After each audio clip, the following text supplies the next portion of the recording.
Hoje nós vamos falar também sobre aquecimento global, com um climatologista que fala que o aquecimento é conversa para boi dormir.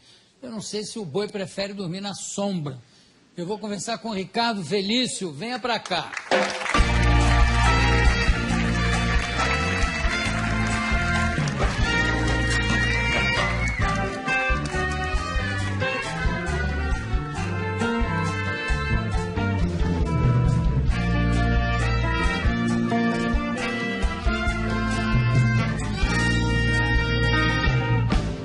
Bom, você é professor do Departamento de Geografia da USP. E o que é que você estuda especificamente? Climatologia, é isso? Climatologia antártica, do continente antártico, já há 20 anos. É só do continente antártico? É a minha especialidade, mas o resto também. Sim, não. Não tem como separar. Claro. E você esteve na Antártida algumas vezes? 2 vezes já. O que você acha das teorias de que o aquecimento global está derretendo o gelo do continente? Começa que já nem é uma teoria, é só uma hipótese. Então ela não carece de prova científica. Então é isso que é o pior. Você tá... Não carece de não tem prova científica do aquecimento global. São 26 anos, na verdade são 3.000 anos que essa história já existe. Nossos pesquisadores da equipe da Climagel já foram buscando essa informação. Já se discutiu isso nas ágoras das póleis gregas. Se cortasse árvore ia mudar o clima do planeta. Na Grécia Antiga já se discutiu? No Senado Romano se faria ou não os aquedutos porque ia mudar o clima. E por aí foi. Até hoje nós estamos com essa historinha, a mesma coisa. O clima vai mudar, o homem mexe no planeta, não sei o quê, e não mexe nada. Mas é engraçado, tem relatos de uma civilização, não sei se é a Inca ou se é Azteca, aonde eles iam cortando florestas para usar essa madeira, inclusive para queimar essa madeira, com aquecimento, etc. E à medida, quando chegaram nas últimas árvores, que acabou a floresta, que a civilização também começou a cair, a entrar em decadência. Não tem nada a ver uma coisa com a outra. Você destruiu aqui, não tem uma consequência? Não pode ficar... Tem que tomar muito cuidado com isso, porque isso são ações locais e não são ações planetárias. Mas no local funciona. Mesmo assim, a alteração é muito pequenininha. A cidade de São Paulo faz o seu microclima, por exemplo. Assim não. E aí o clima global é outra coisa. Mas o discurso desse pessoal é que a cidade altera o clima do planeta. Portanto, a cidade tem que se adaptar à mudança do clima, que ela mesma fez. Mas espera aí, raciocínio circular, né? Agora, como é que é? Quer dizer que o gelo não está derretendo lá? Não, o gelo derrete e congela de novo. Tem os seus ciclos, Isso já é muito conhecido desde o final da Segunda Guerra Mundial. Primeiro que o próprio cenário de guerra era o cenário polar, A gente está acostumado a sempre ver o mundo no planisfério, acha que os Estados Unidos estão de um lado de cá, a Rússia está do outro lado, eles vão se matar por mísseis por cima do Atlântico, Não, eles vão se matar em cima do polo, Claro. Na verdade, eles estão pertinhos um do outro, Então, o conhecimento do gelo, já na época militar, já é muito difundido. Então, o próprio Ano Geofísico Internacional, 1957 até 58, estendido até 59, a primeira missão dos americanos foi atravessar o polo e, inclusive, colocar um submarino nuclear no polo. Embaixo da exatamente. Foi o submarino Nautilus, que conseguiu, em 57, atravessar o polo todo. E o submarino Skate, ele conseguiu furar o gelo, quer dizer, eles já sabiam exatamente aonde estão as políneas, que são as aberturas do gelo do Ártico, para poder colocar a arma de guerra lá. Então o clima e militarismo está sempre andando junto, Tudo está andando junto com o militarismo. Como é que é o negócio do nível do mar? Não está subindo ano? Não, o nível do mar continua no mesmo lugar. Tem essa história também. As calotas estão derretendo. Não. Primeiro que se fosse derreter alguma coisa, teria que ser a Antártida. Então, aí sim você teria uma elevação do nível considerável. Mas para derreter a Antártida, cá para nós, você tem que ter uma temperatura na Terra, assim, uns 20 ou 30 graus, muito mais elevado. Sim, mas a medição do nível do mar Está subindo? Não, ele tem Como é que- pequenas variações. Por exemplo, só o El Niño, que é um fenômeno completamente natural, varia o mar meio metro. E aí, os piores cenários do IPCC, que é o painel intergovernamental para a mudança do clima, né? O pior cenário deles é 50 centímetros Em quanto tempo? em 100 anos. Mas não tem uma medição feita pelo Capitão Cook? Tem, tá? De quando é? Acho que 1780, mais ou menos. E de lá para No cá... mesmo lugar. O nível do mar está no mesmo lugar. Então, que alívio que você me dá. Isso, nossa. Não, tem uma situação mais engraçada. Ah, Que eu fui fechar minha conta num banco que se diz sustentável, essas coisas, eu odeio essa história, né? E, não, mas o senhor faz o quê? Eu sou professor de climatologia. O mundo vai acabar? Eu, ai, meu Deus. É assim, as pessoas estão assim, apavoradas, o mundo vai acabar. não, a Mariana estava preocupadíssima, inclusive ela tampa tudo que é espelho até hoje, Por causa do aquecimento com medo global. de ver o reflexo do aquecimento global. O aquecimento global virou o bode expiatório para todos os males da humanidade. Bom, falando em aquecimento, e a famosa, não é a calota polar, como é o efeito estufa? Esse é o pior de todos, né? Essa é uma física impossível. Ai, eu estou tão contente hoje. Quer dizer, o mundo terminar em 2012, nem pensar, né? De jeito nenhum. Tá. Então vamos para o efeito estufa. Como é O que é? efeito estufa é a maior falácia científica que existe na história, né? Primeiro que ele é baseado num conceito científico que não existe. A Ou Terra seja- tem essa temperatura porque ela tem atmosfera, recebe energia do Sol, tem uma interação com a atmosfera, e por lei dos gases, note, não é uma teoria, é a lei dos gases, pressão, temperatura, né, e volume. Então, por causa de ter uma atmosfera, nós temos essa temperatura.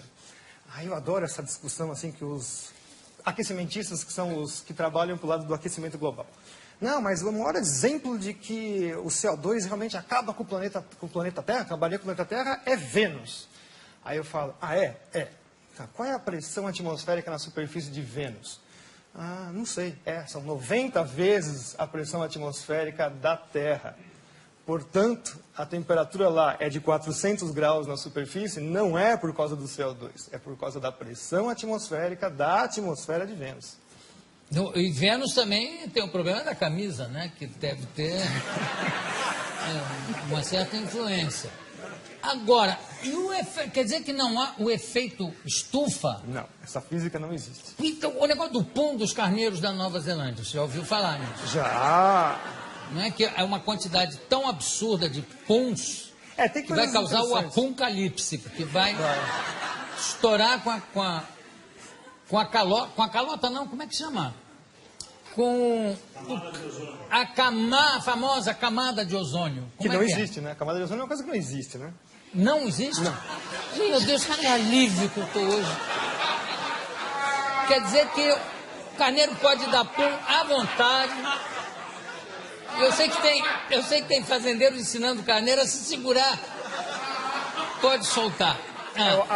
A história do ozônio é conhecida como, né, nos cientistas sérios, não esses aí que estão aí vendidos chapa branca, que a gente chama, né? Trabalham para governos, empresas, etc. E tal. Cientistas sérios, o próprio pai da coisa é o Dobson, que no Ano Geofísico Internacional se propôs a ir para a Antártica justamente para saber qual era a variação do ozônio na calota polar. Ele já sabia que o ozônio desaparecia completamente na Antártida.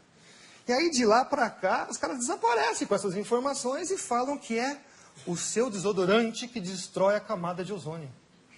Nossa.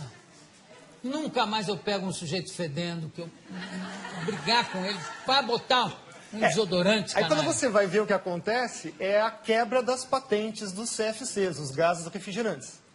Então, em 87, começam a terminar as patentes, elas começam a se tornar públicas, você não precisa mais pagar royalties para elas.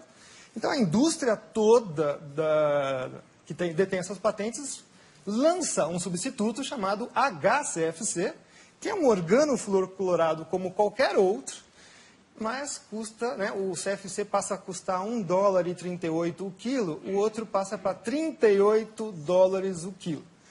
Mas a grande vantagem é que ele não funciona em nenhuma das geladeiras anteriores, ar-condicionado e tudo mais. Então, é extremamente sustentável. Você tem que vender, jogar tudo fora e comprar tudo novo. Hoje, as patentes vencem em 25 anos. Então, o discurso agora é que os HCFCs, milagrosamente, descobriram que ele também faz mal para a camada de ozônio e aquecimento global. Que alívio que a gente sente, né? Não, mas o melhor é o preço, que vai ser o substituto.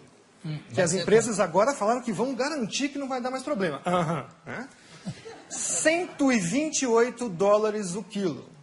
E também não vão funcionar nos outros equipamentos. Isso tem sempre essa jogada, né?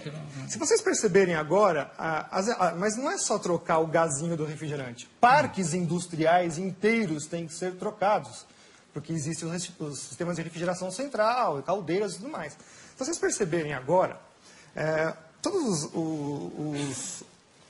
os produtos estão passando a butano de novo. Os CFCs, quando eles vieram no final dos anos 40, 50, eles vieram justamente para resolver o problema de explosões em fábricas, porque é um gás totalmente inerte, não tem nenhum problema com ele. Então, hoje nós estamos voltando para trás, né? Começo de século XX de novo, por uma mentira que é que esse gazinho destrói a camada de ozônio. Qual é o gás que destrói a camada de ozônio? A hipótese, é uma hipótese de novo antrópica, que nunca foi provada, é que os CFCs, os gases organofluorocorados, conseguem destruir a camada de ozônio. O butano não. O butano está isento disso. Ele fica lá, por enquanto, né? Até alguém arrumar um problema com ele. Tem uma coisa que me chama muita atenção, Ricardo, é que sempre que você vê o anúncio de um fenômeno astronômico, a queda de um meteoro, ou um fenômeno geográfico e físico, sempre é assim, a temperatura chegou a não sei quantos graus, que não acontecia desde 1920. A nevasca que aconteceu esse ano não se via desde 1887. Quer dizer que sempre anteriormente, teve alguma coisa pior? Sim, nossa, muito pior. Pois é, então por que essa coisa catastrófica, né, de achar que a próxima será a pior? Se nunca acontece isso. Os registros paleoclimáticos mostram coisas assim muito piores, tipo o nível do mar subir 50 metros em 100 anos, a temperatura subir em 50 anos 8 graus, e o pessoal está falando que vai subir meio grau em 100. Que isso? É piada isso? Isso é uma piada. Olha, tem gente já querendo fazer pergunta ali na plateia, não é? Pode fazer, faça. Você disse que esse negócio do aquecimento global não tem nada a ver e tal. E, assim, o meu pai, muitas pessoas mais velhas que eu conheço, dizem que São Paulo na década de 60, 70, era tipo, conhecido como a terra da garoa, que era muito frio. E hoje, agora, você pega a época do verão, tá um baita calor, um calor insuportável. O que você pode explicar sobre isso? Isso daí é o efeito do clima no local, né? Então, isso não é um efeito global. O caso da garoa, por exemplo, nós tivemos um trabalho científico feito agora em 2009, 2010, mostrando que nos últimos 3 anos ela voltou com a mesma intensidade dos anos 30, 40. Então, na verdade, também a garoa é um fenômeno cíclico. O que carece hoje em dia muito é a observação. Nós temos pouca observação realmente dos fenômenos climáticos dentro da cidade. A gente até fala que é o clima citadino, na verdade, né? Em geral, nós temos também pouca observação. A partir dos anos 90, fechou-se estações meteorológicas no mundo inteiro. O próprio presidente Collor de Mello fechou diversas estações meteorológicas aqui no Brasil também. Então, a gente carece bastante de informação meteorológica in loco. Os satélites medem, mas sempre tem assim um problema de método, enfim, não é uma coisa tão fácil. A influência do desmatamento no clima global? Não existe. Não, infelizmente. Não existe? Não. E no clima local? Mais ou menos. Uma coisa que as pessoas também não sabem... Quer dizer, a Amazônia, então, não é o pulmão do mundo? Não, tem que tomar cuidado. Não, nunca foi. Nunca foi. Nunca foi. Essa teoria já foi derrubada nos anos 80. Já. Não são é nem os a oceanos. pleura, nada? Não, são os oceanos. Eu vou continuar aqui com o Ricardo Augusto, vou mais um bloco com ele, porque meu querido amigo, irmão, Juca de Oliveira, tem uma teoria que eu quero colocar aqui para o professor Ricardo para a gente debater. E também eu já vi que tem mais uma pessoa querendo fazer uma pergunta. Então, nós vamos abrir o próximo bloco com a pergunta dessa pessoa. Podemos continuar? O que vocês acham? Sim! Eu também acho. Vamos lá, por favor, Willem. Tenho aqui ao meu lado o professor Ricardo Augusto Felício, climatologista, estamos falando sobre clima. A gente fechou o último bloco falando para minha desolação que a Amazônia não é o pulmão do mundo. E não tem influência, o desmatamento não tem influência no clima? Tem que tomar cuidado com isso, porque quando eu falo isso, significa que eu estou autorizando a destruir a floresta. Não, de forma... Mas a gente tem que tomar cuidado, porque o aporte do ambientalismo é esse contra as pessoas que falam, negam a hipótese do aquecimento global. Né? Então, você mistura tudo dentro de um saco de gatos. Você fala, tá vendo? Esse cara está autorizando a gente destruir a floresta. Não, a Amazônia está lá, não é para ser destruída. Aliás, eu acho que nem é possível destruir a Amazônia, porque grande parte dela está plantada embaixo, quer dizer, é embaixo d'água, você para chegar na raiz seria, né? São 6.000 quilômetros desse novo aquífero que descobriram embaixo da Amazônia. Ganha do aquífero Guarani. Recentemente descoberto. Eu não faço ideia do que seja 6.000 quilômetros. Deve ser importantíssimo. Vai ter 6.000 quilômetros. Haja aquífero aí. E o negócio da floresta, como é que é a floresta da chuva? Como é que é? Na verdade, assim, a gente tem que entender que quem manda no planeta são os oceanos. Aí, por acaso, existem continentes. São 3/4 da superfície do planeta com água. Então, a maior parte da troca de massa e energia com a atmosfera é feita com os oceanos. Então, de vez em quando, eles ficam com pena, coitadinho dos continentes, né? Aquela coisinha de nada, joga um pouquinho de água para eles. E se jogar um pouquinho de água para eles, já faz todos os desastres que a gente imagina. Bom, a principal entrada de água para os continentes vem na parte tropical, que são os ventos alísios. Todo mundo já ouviu falar, estudou na escola um monte de vezes isso daí. O próprio Kippen, que é uma das primeiras pessoas que estudou climatologia lá no século XVIII, XIX, né, começando esses estudos, ele falou assim, mas como é que eu vou estudar o clima, que a atmosfera é uma coisa que é invisível, altamente dinâmica e não dá para fazer nada? Bom, ele conseguiu verificar que a vegetação respondia ao clima. Então ele viu assim, olha, gozado, né? Nessa parte toda do planeta, salvo algumas exceções regionais, você tem florestas extremamente virtuosas, imensas, e é justamente onde chove bastante, onde você tem as principais células de trovoadas, né? Os relâmpagos fixam nitrogênio na chuva e, portanto, jogam isso na superfície. Então tem toda uma simbiose aí entre os fenômenos da atmosfera. Então, as florestas, o nome técnico da floresta em inglês, por exemplo, eles chamam rainforest, né? Então, florestas de chuva. A floresta está lá porque chove, não chove porque tem floresta, vocês entenderam?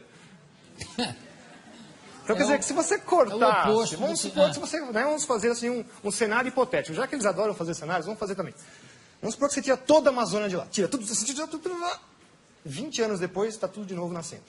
Tudo de novo nascendo, tudo de novo. Mas leva 20 anos. 20 anos. Que não é nada na história do planeta. Não.